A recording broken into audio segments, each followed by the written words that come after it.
DIY woodworking plans at myoutdoorplans.com. Hey, Avidu here from myoutdoorplans.com, and today I'm excited to share a brand new project with you. This lean-to pavilion creates a clean, modern outdoor retreat that feels both open and protected at the same time. The single-slope roof gives it a sleek profile while allowing plenty of headroom, and the exposed rafters add just the right amount of character.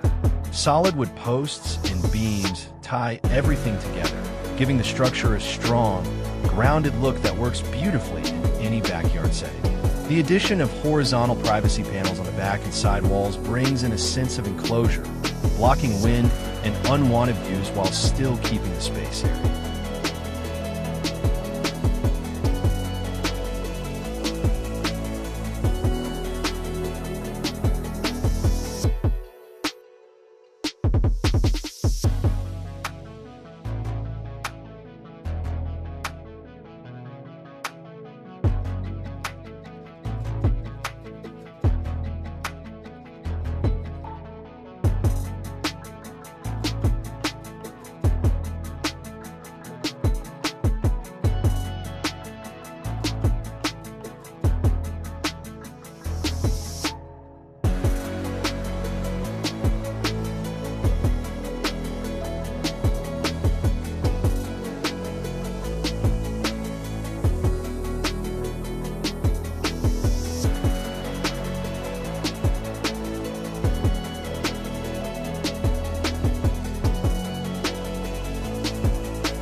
See step-by-step tutorial with full cut and shopping lists at myoutdoorplans.com.